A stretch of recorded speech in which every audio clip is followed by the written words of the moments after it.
बाजार बोलता है, इसमें एफआईज डीआईज के डेटा से शुरुआत करते हैं कि एफआईज ने कल क्या किया और डीआईज ने क्या किया।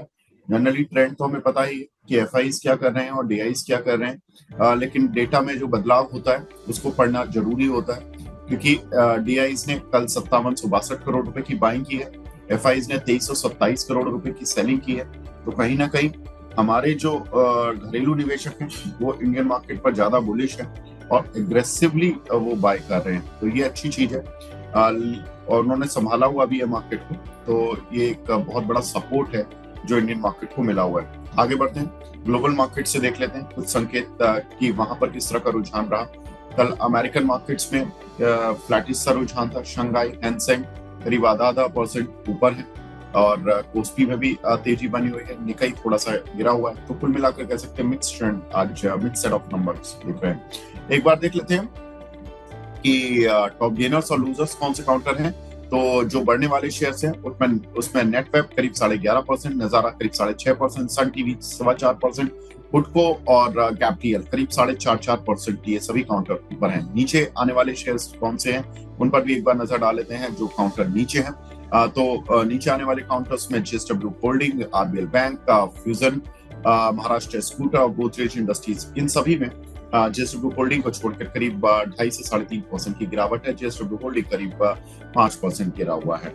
अब बढ़ते हैं आज की बड़ी खबर पर, आरबीआई की पॉलिसी। आरबीआई ने देखिए पॉलिसी अनाउंसमेंट कर दी है।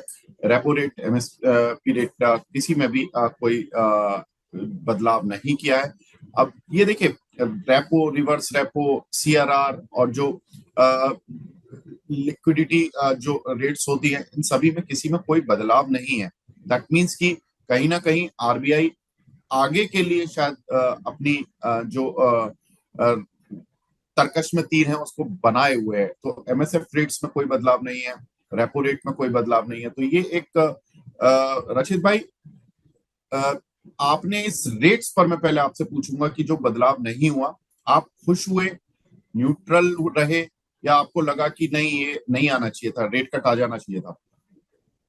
सर, रेट कट की एज सच कोई जरूरत देखिए मेरे को महसूस नहीं हो रही है। और रेट कट से सर एक और प्रॉब्लम ये है ना कि आपको जो डेट मार्केट है उसको भी कहीं मैनेज करके चलना पड़ता है। अगर आपने रेट कट कर दी होती तो डेट मार्केट में भी आपको थोड़ा बहुत मूवमेंट देखने को मिलता है। और इतने अनसर्टेन टाइम्स में और इकोनॉमी में मतलब at the very face of it there is no requirement कि आप रेट कट करें इतना एग्रेसिवली। आके जब वो आए थे उन्होंने रेट कट कर दी थी। रेट्स ठीक है, एक सही जगह मेंटेन हो रही हैं। और जस्ट फॉर द सेक अगर रेट कट की बात हो तो मैं समझता हूँ नहीं, कोई सेंस नहीं बनता। आप और जैसे कि वो बता भी रहे थे कि एक डिस्ट्रप्शन उन्होंने देखा जरूर है डिमांड साइड पे, बट वो इंटरनेशनल मार्केट्स की जो सिचुएशन है, जो हेडविंड्स वहां से फेस हो रही है उसके कारण से सारी सिचुएशन बनती हुई दिख रही है। And he was also bullish on the fact कि जीएसटी जिस तरीके से रिविजन हुए हैं उसके बाद जब हम फेस्टिव सीजन को अप्रोच कर रहे हैं कहीं ना कहीं डिमांड एक आपको सही होती हुई दिखेगी। और मैं समझता हूँ आरबीआई और उनकी पूरी जो टीम है वो भी बैठ के ये देख ही रहे हैं कि किस तरीके से डिमांड मेंटेन होती है। अगर डिमांड सही चल रही है सर तो रेट को टिंकर करना कोई सेंस नहीं बनता। एक सही अपराइजिंग डिमांड में अगर आप ऐसा कोई टिंकरिंग करते हैं तो कहाँ से क्या प्रॉब्लम होगी वो एक देखने वाली बात होगी। Eight the very face of it I think it was a very fine decision and he took it right. बिल्कुल ठीक है रजत भाई, लेकिन इस डेटा में एक चीज जो कि आरबीआई गवर्नर ने बोला कि 3.1% से इन्फ्लेशन एस्टीमेट घटाकर उन्होंने इस फाइनेंशियल ईयर के लिए 2.6% कर दिया। यानी कि भविष्य की रेट कट का एक दरवाजा उन्होंने खोल रखा है। उन्होंने एक रास्ता दिखा दिया है कि भाई इन्फ्लेशन कम आएगी, तो पहले तो हम उसी को लेकर काफी आश्वस्त थे कि इन्फ्लेशन कम आएगी, और ये एक आम आदमी के लिए बड़ी अच्छी बात है। और जीएसटी रेट कट का इम्पैक्ट होगा इन्फ्लेशन पर ऑफ कोर्स। तो आपको क्या लगता है कि जब ये इन्फ्लेशन धीरे धीरे कम आनी शुरू होगी तो आरबीआई के पास एक अच्छा खासा रूम है रेट कट करने का?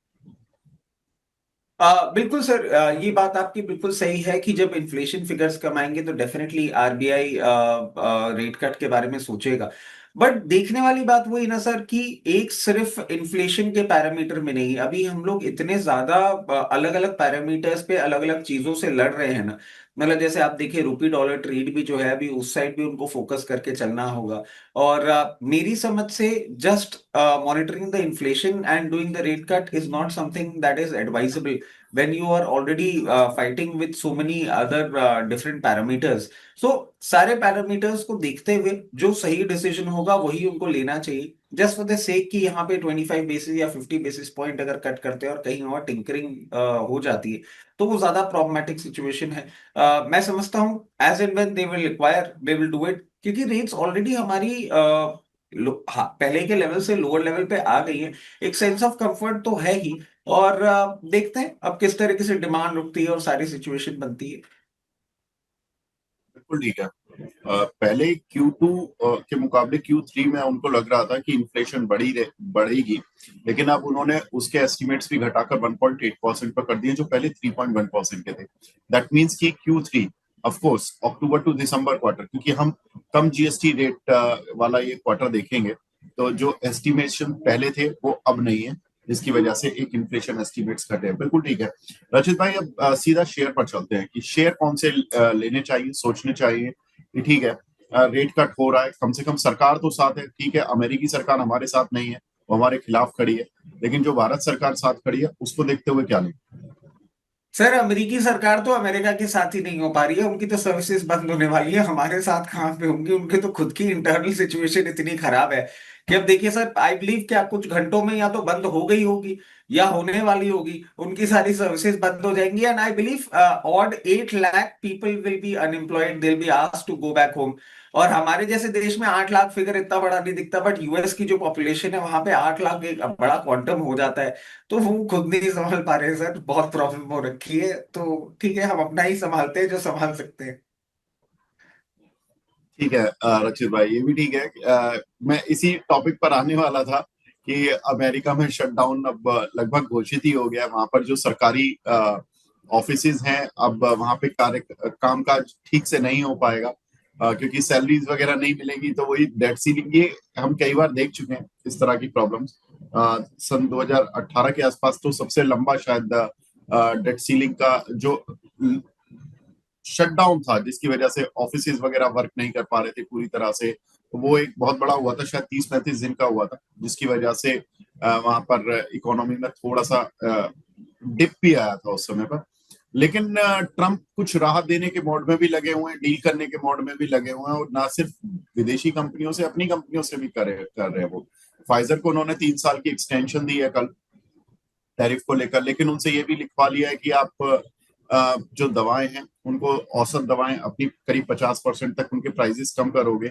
और बाकी फार्मास्यूटिकल कंपनीज को भी बोल दिया है कि भैया अगर टैरिफ से बचना है तो आपको अपनी दवाओं के रेट कम करने पड़ेंगे। अमेरिकी लोगों को लेकिन इसमें बड़ी राहत मिलने वाली है, क्योंकि दवाएं सस्ती मिलेंगी, वहां पर दवाओं के रेट्स काफी महंगे होते हैं। लेकिन रचित भाई, अभी भी जो वो दवाएं लेते हैं उसमें जेनरिक पोर्शन ज्यादा होता है। और फाइजर की दवाई आप इंडिया में भी देख लो, तो आज अगर आप मेडिकल स्टोर पर जाओगे तो वही मॉलिक्यूल आपको अगर 100 रुपए में मिल रहा है, तो फाइजर का 500 रुपए में मिलता है। वो उतना रेट है। और अगर वो 250 हो भी जाएगा तो भी आदमी 100 वाले पर ही सोचेगा। हाँ, कुछ एक एजुकेटेड क्लास या जो सोचता है कि R&D किया हुआ फर्स्ट मॉलिक्यूल ही मुझे लेना है, तो वो फाइजर का मॉलिक्यूल ले सकता है। आपको क्या लगता है सर, फार्मास्यूटिकल कंपनीज और ये मूव अमेरिका में? सर देखिए, इसमें ना एक और चीज मैं आपको ऐड करना चाहूंगा। एक और फन फैक्ट है, कल जब वो मीटिंग से उठे थे ना और ये फाइनली डिसाइड हो गया था कि अब आगे मामला नहीं जा रहा है, उन्होंने एक और चीज धमकी में अपने बोल दी है कि आई मेक श्योर कुछ कुछ ऑफिसेस जो बंद होंगे ना वो जीवन में वापस ना खुले। ये एक बहुत इंटरेस्टिंग फैक्ट है। और दो मार्केट से डायरेक्ट अभी तक तो रिलेशन नहीं दिख रहा है, बट वो ये ना, we should actually read between the lines and understand कि वो क्या क्या कर सकते हैं। बहुत क्लोजली वॉच रखनी चाहिए हमको इस बात पे। जब उन्होंने ये स्टेटमेंट दे दिया कि I make sure some offices do not open again, जो नॉन इमरजेंसी सर्विसेज वाले हैं। अब सर फाइजर की हम बात करते हैं, डेफिनेटली इस पर्टिकुलर डील से एक पॉजिटिव इम्पैक्ट तो आपको देखने को मिलेगा, बट क्या वो कोई बहुत बड़ा एक चेंज आएगा? क्योंकि सर जैसे कि आप बता रहे हैं ना कि प्राइस डिफरेंस इतना ज्यादा है, आप रिलेटिवली कम भी कर देंगे तो वो जो एक क्रीमी लेयर है या एजुकेटेड क्लास है, जो मैं समझता हूं, जितना मैंने लास्ट पढ़ा था, if I am correct, around 10 to 15% है ऑफ यूएस। वो अगर इसको पढ़ लेते हैं और इसको समझ लेते हैं तो एक आपको इम्पैक्ट देखने को मिलेगा। But the majority people who can not afford such kind of medicine, उनको तो फ्रैंकली इतना कोई इम्पैक्ट नहीं देखने को मिलेगा।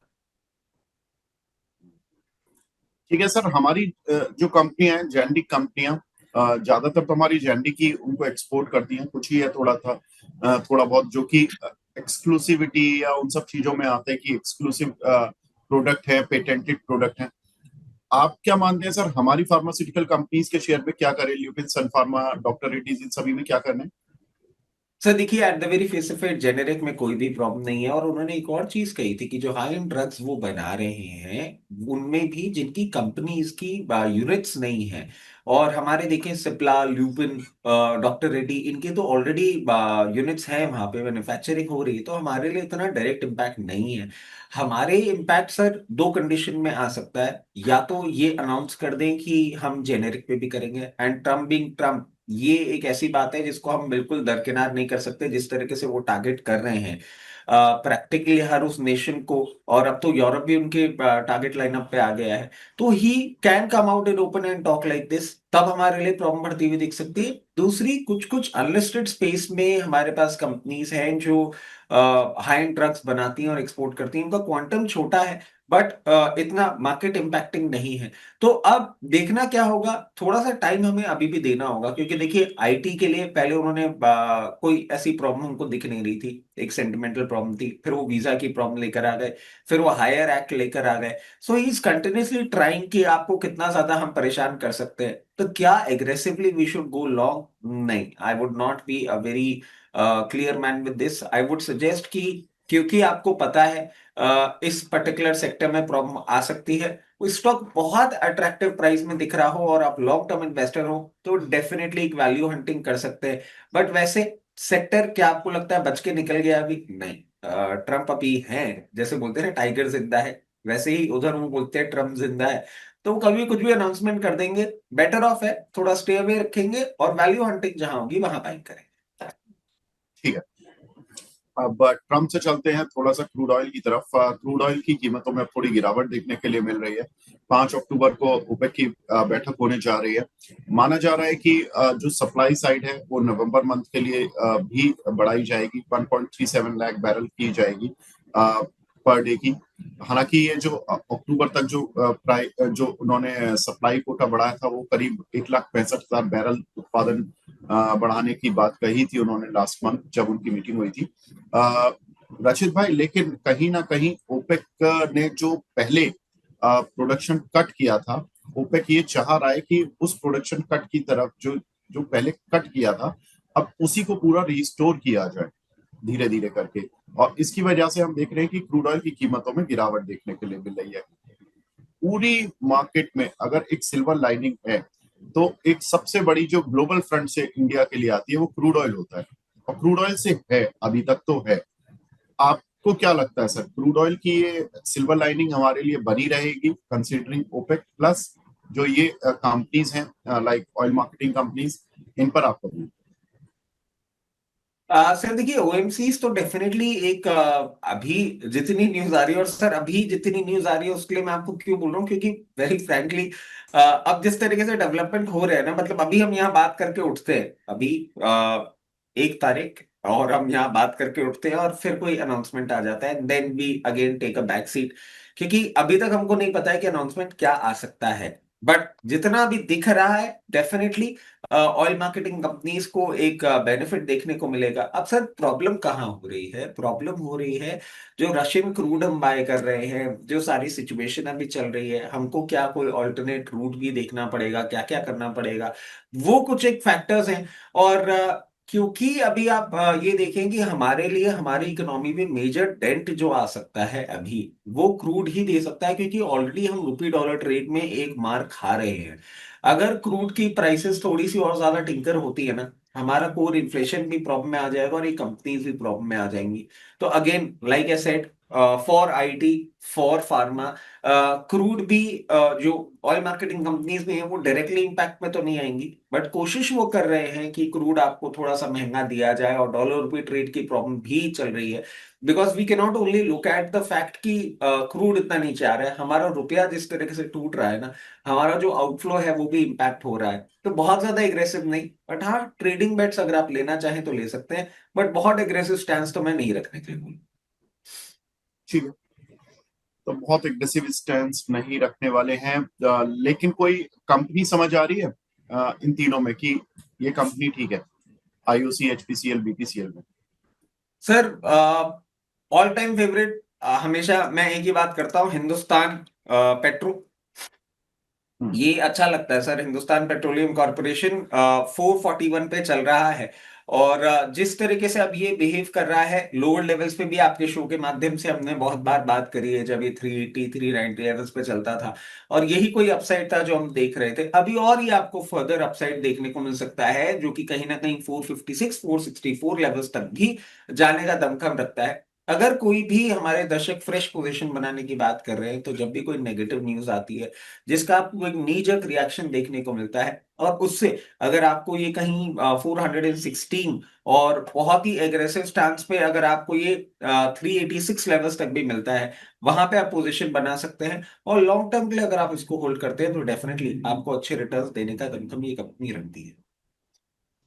ठीक है, तो ये रही बात एचपीसीएल की। अ, रचित भाई, एक कंपनी वेदांता, देखिए वो थोड़ा सा ना डाइवर्सिफाइड प्ले है, और वो चलना शुरू हो गया। मतलब इस रिजिलेंट वाले माहौल में वो काउंटर चल रहा है। आप वैसे मेटल के ओवरऑल काउंटर्स देखोगे तो वो चल रहे हैं। आप हिंदुस्तान कॉपर को देख लो, 250 से वो 330 पहुंच गया, पता ही नहीं चला। वेदांता 438-35 की रेंज से 460-70 की रेंज में पहुंच गया, पता नहीं चला। जबकि आप मार्केट में देख रहे हो कि मार्केट में ज्यादातर शेयर ऊपर से नीचे आ रहे हैं, ये शेयर धीरे धीरे धीरे धीरे करके ऊपर जा रहे हैं। वेदांता चूंकि डाइवर्सिफाइड प्ले है, मैं इसलिए पूछ रहा हूँ क्योंकि मेटल का भी इसमें योगदान हो रहा है, और क्रूड ऑयल की कीमतों के उतार चढ़ाव का भी इसको फायदा या नुकसान जो भी मिलता है। इस पर आपका व्यू सर? सर वेदांता में ना, आपने जो बात बोली बिल्कुल सही बोली कि इसमें ना बहुत सारे बेनिफिटिंग फैक्टर है। और वेदांता सर अभी आपने देखा हो चिपसेट को लेके भी बीच बीच में बात हुई थी, उस साइड भी ये फोरे कर रहा है। वेदांता अभी चला ही नहीं है। और ये मैं क्यों बोल रहा हूँ, वेदांता अंडर परफॉर्मर रहा है बहुत टाइम से। वेदांता के लिए आपको किस चीज का इंतजार करना होगा? वेदांता के लिए आपको क्लोजिंग बेसिस पे 476 का इंतजार करना होगा। और सर ये आपका कहना बिल्कुल सही है कि लोअर लेवल से ये इतना ऊपर आ गया। बट सर जो लेवल्स हम देख रहे हैं, या वेदांता की जब भी बात होती है लोअर लेवल्स पे, हमने जो लेवल्स की बात करी, 476 के ऊपर जब ये क्लोजिंग करेगा ना, तब आपको इसमें एक अच्छा मूवमेंट देखने को मिलेगा। और ये सबसे पहला लेवल आपको दिखाएगा 524, और उसके बाद आपको 580 600 तक के लेवल्स भी दिखा सकता है इन मीडियम टर्म। एक बहुत ही अच्छी पेडिग्री की कंपनी, बहुत अच्छे सेक्टर्स को केटर करती हुई, बहुत टाइम से अंडर परफॉर्म कर रही है। और सर मतलब ये वो कंपनीज हैं जो आपको हम बातों में अभी स्टार्टिंग कमेंट्री में जब हम कह रहे थे कि लोअर लेवल्स पे आपको वैल्यू हंटिंग करनी चाहिए, ऐसे स्टॉक्स जो नहीं परफॉर्म किए उन पे फोकस करना चाहिए। एंड फॉर्चुनेटली आप इस पर्टिकुलर स्टॉक को ले आए। तो ऐसे स्टॉक्स हैं जो अभी तक चले नहीं हैं, बहुत पोटेंसी है उनमें, डेफिनेटली आपको लोअर लेवल्स पे बाइंग करनी चाहिए। बिल्कुल ठीक है। रचित भाई, वैसे तो मानसून पूरा हो गया, और मानसून का हमें पता भी लग गया था, इस बार की बारिश जम के ही हुई। लेकिन अब आईएमडी ने फाइनली जो ओवरऑल बारिश थी, कितनी हुई थी, कितना परसेंट मानसून रहा था इस बार, वो सारा डेटा दे दिया है कल, 30 सितंबर तक का। और उन्होंने कहा कि जितना औसत है लॉन्ग टर्म एवरेज, उसकी 108% बारिश रही है। बहुत बढ़िया बारिश इस साल रही है। और ये बारिश जो रही, ये पिछले अगर 25 साल देखे, 2001 से लेके 2025 तक में, ये फिफ्थ हाईएस्ट थी। तो यानी कि ये बहुत अच्छा बारिश वाला साल रहा। लेकिन इसमें एक प्रॉब्लम भी थी कि जो डिस्ट्रीब्यूशन था, देखिए डिस्ट्रीब्यूशन भी अच्छा था, लेकिन कुछ कुछ जगहों पे आपने बाढ़ और थोड़ा सा भूस्खलन वाली जो हम सिचुएशन बोलते हैं, वो सारी सिचुएशंस भी देखी थी। कहाँ कितनी बारिश रही, अब देखिए नॉर्थ वेस्ट में जम के ही बारिश हुई, 127% लॉन्ग टर्म एवरेज की बारिश हुई है इस मानसून सीजन में।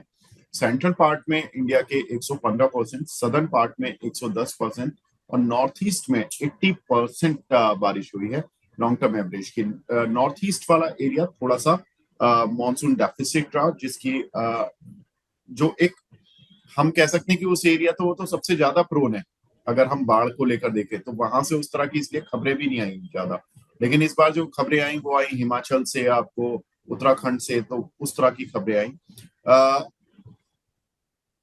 रचित भाई ये बताएं, मॉनसून को लेकर अब पोस्ट मॉनसून हम कौन से शेयर्स पर नजर बनाएं, फर्टिलाइजर पर बनाएं, क्योंकि फर्टिलाइजर से जितनी उम्मीद थी वो ऐसा कुछ चल के नहीं दिया।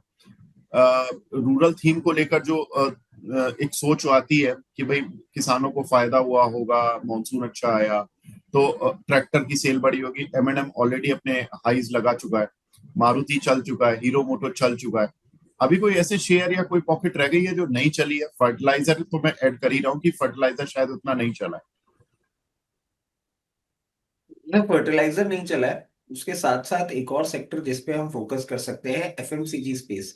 वो भी आप देखें अंडर परफॉर्मेंस ही किए जा रहा है all through out. FMCG space को भी बेनिफिट देखने को मिलता है जब उनको रीजनेबल प्राइसिंग पे अपने प्रोडक्ट्स देखने को मिलते हैं, तो एफएमसीजी स्पेस पे भी हमको एक बेनिफिट देखने को मिल सकता है। उसके साथ साथ आप देखें कि पावर एंड इरिगेशन सेक्टर, मतलब अब तो सर समझ ही नहीं आता कि कब पावर में आपको परफॉर्मेंस आता हुआ दिखेगा।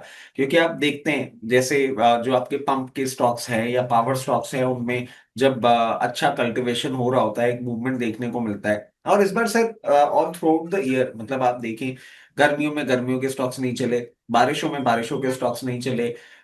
जीएसटी को लेके थोड़ा सा मूवमेंट आ गया, बट जो थीम स्पेसिफिक मूवमेंट हम देखते थे ना, वो कहीं ना कहीं इस पूरे मार्केट से जिस तरीके से पूरा नदारद हो रखा है। और जैसे कि आप बता रहे हैं सर, डेफिनेटली फर्टिलाइजर सेक्टर के स्टॉक्स में एक अच्छा मूवमेंट की एक्सपेक्टेशंस थी, बट वो भी बहुत बुरी तरीके से फेल हुआ। एक दो दिन कभी मूवमेंट आ गया चंबल में, दीपक फर्टिलाइजर में, इन सब में, बट क्या सस्टेनेबल एक मूवमेंट था? नहीं, वो कहीं ना कहीं एब्सेंट था। तो अगेन, जो हम स्टार्टिंग में ही बात कर रहे थे ना, सेक्टर स्पेसिफिक आप फोकस जरूर कर लें, मगर जो एक होता है ना कि पहले कितने सालों से हमने देखा है कि ऐसे ऐसे मूवमेंट आना चाहिए और पूरा का पूरा सेक्टर चलेगा और वो सब होगा, वो बहुत ज्यादा होता हुआ नहीं दिख रहा है। तो बहुत ज्यादा इस थीम को राइड करना, मैं समझता हूँ अभी फॉर द टाइम बीइंग इसको भी अवॉइड करेंगे तो ज्यादा बेटर रहेगा। ठीक है, तो यहाँ पर भी अवॉइडेंस ही रहे तो ज्यादा बेहतर है। अच्छा रचित भाई ये बताएं, चलिए अवॉइड तो बहुत सारी चीजें हो गई, किसको अवॉइड ना करें, ये नहीं छोड़ सर सकते? यही तो प्रॉब्लम हो रही है, मतलब मैं आपको बताऊं ना, अब धीरे धीरे जो सिचुएशन बनती जा रही है ना, it is actually becoming very difficult to understand how the markets will behave. और होता क्या है ना उस कंडीशन में, और यूजुअली जैसे आपके साथ हमें वीक में एक शो करने को मिल गया और फिर हम नेक्स्ट वीक ही उस पे बात कर पाएंगे। तो और क्योंकि हम तो सिर्फ एक घंटा बोल रहे हैं, बट बाकी सोर्सेज और फोर्सेस इतना ज्यादा बोल रही है ना कि डर ज्यादा ये लगने लग गया है कि अभी कोई भी कमेंट्री आप करके जाओगे और आधे एक घंटे दो घंटे में पता नहीं क्या सिचुएशन बनेगी। And the markets are not performing. Problem is this, FIs पीछे पड़े हुए हैं आपके। आप जितने लोग, मतलब एक टाइम था, आप देखिए पिछले फोर्टनाइट में जिस तरीके से एक शॉर्ट कवरिंग रैली आई थी, ऐसा लगा था गोरे वापस आ रहे हैं, बट नहीं, वो तो और लोअर लेवल के लिए आपको तैयार हो गए, रुपये आपका बीटिंग ले रहा है। मैं एक ही चीज बोलूंगा विक सर, और आप भी मैं समझता हूँ बहुत हद तक इस बात पे अग्री करेंगे, जो हमारी जियोपॉलिटिकल सिचुएशन है, जो हमारे इंटरनेशनल मार्केट्स के ट्रेड चल रहे हैं, जो हमारी रुपए की सिचुएशन है, जो एफआईएस की सिचुएशन है, मार्केट्स में बहुत हेल्दी साइंस नहीं दिख रहे हैं। हम सिर्फ डीआईएस की बाइंग पे अभी अपने आप को अफ्लोट रख पा रहे हैं। वो डीआईएस की बाइंग भी इसलिए हो रही है क्योंकि एसआईपी और म्यूचुअल फंड का पैसा जा रहा है। कहीं ना कहीं वैल्यूएशन फ्रॉथ। और क्योंकि सर बात कर ही रहे हैं तो मैं आपको बताऊं, जिन पीईस पे हम चल रहे हैं और जिन पीईस पे और इंटरनेशनल मार्केट चल रहे हैं, इमर्जिंग मार्केट, उनमें बहुत मैसिव फर्क है। हम अभी भी अपना जो जस्टिफिकेशन है वो नहीं कर पा रहे हैं इन वैल्यूएशंस पे, और ये डिस्कम्फर्ट जो है ये मार्केट में धीरे धीरे दिखने लग गया है। तो एग्रेसिव होने वाला टाइम बिल्कुल भी नहीं है, और मैं समझता हूँ आने वाले 2 क्वार्टर्स में हम एक बार पहले परफॉर्मेंस देख लें, इकोनॉमी किस तरीके से परफॉर्म कर रही है, उसके बाद ही कुछ करें तो ज्यादा बेटर रहेगा। क्योंकि मैं समझता हूं अगर ये आपका जो H2 है, सेकेंड हाफ है, इसमें आपको परफॉर्मेंस देखने को मिल जाता है अगर सारी की सारी कंपनीज में, तो ये पर्टिकुलर रन आपको और नए हाइस की ओर लेके जाएगा। अगर नहीं आया ना, और इसी तरीके से रहा, जैसे ही आप देखिए एक ड्राइनेस आपको देखने को मिलेगी एसआईपी और म्यूचुअल फंड इन्वेस्टमेंट्स में ना, ये डीआईएस वीक पड़ते जाएंगे। थोड़ी सी सिचुएशन अभी डाइसी हो रही, मैं डराना किसी को भी नहीं चाह रहा हूं, मैं ये नहीं बोलना चाह रहा हूँ मार्केट्स क्रैश कर जाएंगे, बट मार्केट्स एक फाइट लड़ रहे हैं, बुल और बियर की एक फाइट चल रही है जो कि धीरे धीरे इंटेंसिटी बढ़ती जा रही है। तो बेटर यही है कि इस फाइट को थोड़ा सा देखा जाए, और एग्रेसिव पार्टिसिपेशन इस मार्केट में अभी करना थोड़ा सा गलत हो सकता है। ठीक है, तो एग्रेसिव पार्टिसिपेशन करना मार्केट में थोड़ा सा गलत है। बिल्कुल ठीक है रचित भाई, लेकिन एंड अब जो इनफैक्ट फंसे हुए हैं, विवेक सर, जो विवेक सर एक और चीज मैं आपको बताऊं, आप बोलते हैं ना यूजुअली अपने क्लाइंट्स को क्या राय दे रहे हैं। सर प्रैक्टिकली यही है, मतलब मैं आपको बताऊं अभी सारे क्लाइंट्स को ये बोला जा रहा है भाई ज्यादा लड़ाई मत लड़ो, कोई मतलब नहीं है। और हमारा काम है सर बताना, अंतपन तो उनको करना है जो करना है, बट हाँ और जिस तरीके से ट्रेडिंग कॉल्स है और सारी सिचुएशन है बहुत ज्यादा कम, बहुत कोई वैल्यू हंटिंग दिख गई तो दिख गई, नहीं दिखी तो अपने आराम से बैठे। अच्छा रचित भाई एक चीज बताइए, जब एक एक्सपर्ट होता है और वो काफी समय तक ये कहता है कि भाई दूर रहो दूर रहो दूर रहो, और क्लाइंट क्या करते हैं कि वो, देखिए मार्केट में कोई ना कोई थीम चली जाती है। किसी दिन नेटवेब का शेयर चल गया जी, नेटवेब के शेयर चलता ही चला जा रहा है, या कोई इन पर्टिकुलर की चिप के शेयर चलते चले गए, मॉस चिप चलता हुआ चला है, फॉर एग्जांपल मैं बता रहा हूँ। तो क्लाइंट आपको स्क्रीनशॉट खींच के भेजते हैं, वो कहते हैं सर आपने हमें कहा मार्केट से दूर रहो, और ये देखिए शेयर भाग गया, आप बता देते तो हम भी पैसा कमा लेते। सर बहुत इंटरेस्टिंग बात है, और आपने जो दो शेयरों की बात करी ना, ये क्यों इंटरेस्टिंग होगा मैं आपको बताता हूँ। आपके ही चैनल के माध्यम से ना एक बार मैंने कमेंट पढ़ा था, और वो नेटवेब के लिए ही था। अब जैसे क्योंकि हम नेटवेब की बात कर रहे हैं ना, नेटवेब के लिए ही था।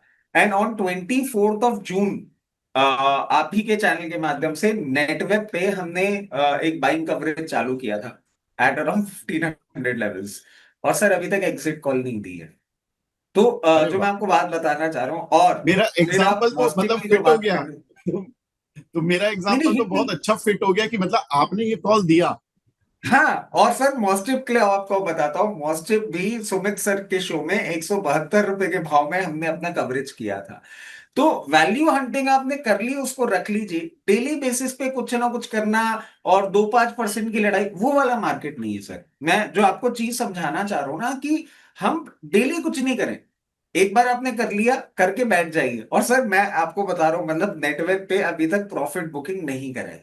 आप समझिए मैं क्या कह रहा हूं आपको। एंड प्रिसाइसली चैनल पे मैं आपको शेयर भी करूंगा, 24 तारीख को शेयर किया था और एक दर्शक ने शेयर किया है कि आप नेटवर्क की बात कर रहे हैं और 3,000 पे कुछ लोग कॉल दे रहे हैं और 3500 पे कुछ लोग कॉल दे रहे हैं। वो रची जी जो 1,500 रुपए में बोल के चले गए थे, अभी तक उन्होंने प्रॉफिट बुक नहीं कराया, क्या करना है।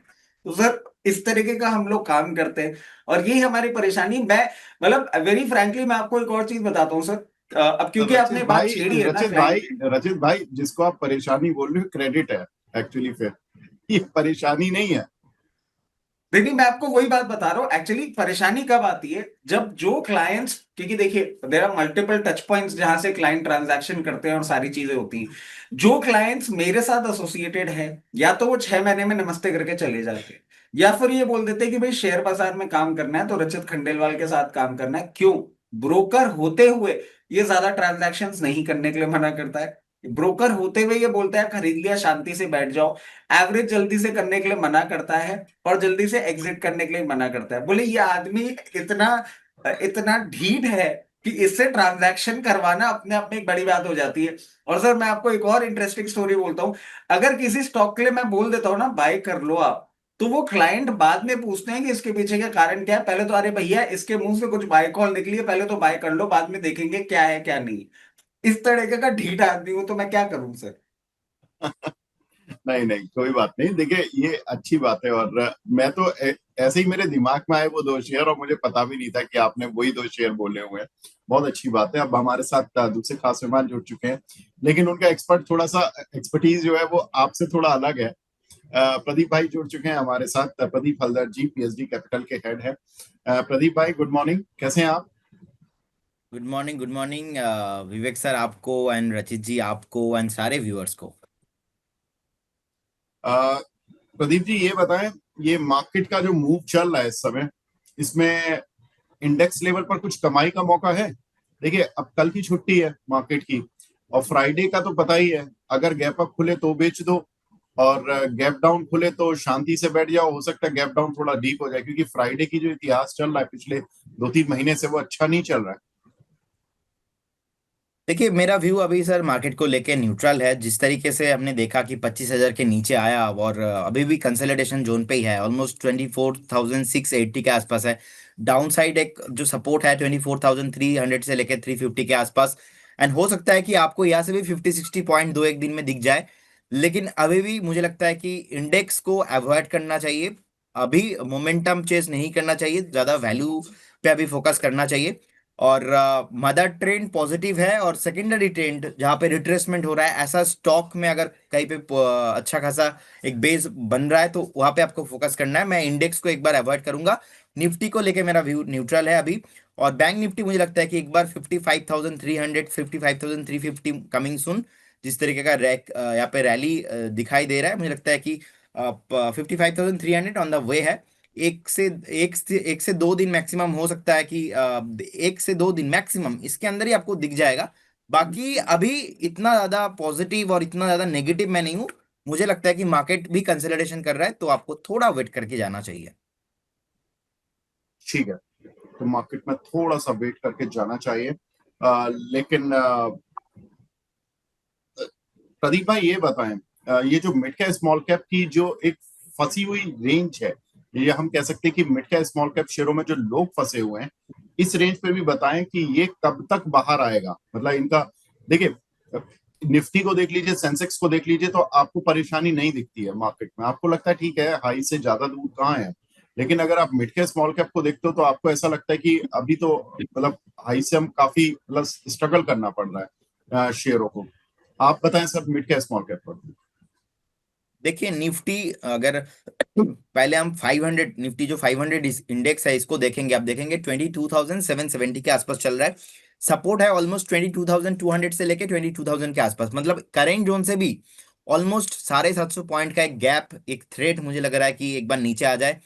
लगातार लास्ट 7 से 8 ट्रेडिंग सेशन आप डेली कैंडल देखेंगे, लगातार लोअर लो लगा के एक बार नीचे आ रहा है। अभी भी बेस फॉर्मेशन नहीं दिख रहा है निफ्टी 500 इंडेक्स में। निफ्टी स्मॉल कैप का जो इंडेक्स है यहाँ पे भी सेम कॉन्सेप्ट है, यहाँ पे भी अभी भी मुझे लगता है कि करेक्शंस बाकी है। निफ्टी मिड कैप जो इंडेक्स है यहाँ पे भी सेम लग रहा है। तो कहीं ना कहीं लास्ट 8 से 10 दिन का जो चार्ट है पूरा खराब है। अभी उतना बेस बना नहीं है। अभी भी मुझे लगता है कि यहाँ से थोड़ा बहुत करेक्शंस पॉसिबल है, तो इसीलिए मोमेंटम को हम चेस नहीं करेंगे। अभी भी बेस बनता हुआ नहीं दिखाई दे रहा है शॉर्ट टर्म में। करेक्शन थ्रेड जो है नीचे के साइड में और भी है। ठीक जी। है, चलिए। तो रचित भाई, आप हमारे साथ जुड़े, बहुत बहुत शुक्रिया। और आपने जो आज कहा कि मैं वीक में एक बार आता हूँ, मैं तो आपसे कहूंगा आप 2-3 बार आ जाएं तो और ज्यादा अच्छा रहेगा। थोड़ा हंसी मजाक भी हो जाता है आपके साथ और हल्कापन रहता है शो में, तो ठीक है। बात करता हूँ मैं अपनी गेस्ट कोऑर्डिनेटर से कि आपके पास कब कब टाइम होता है। Thank you so much for joining in today.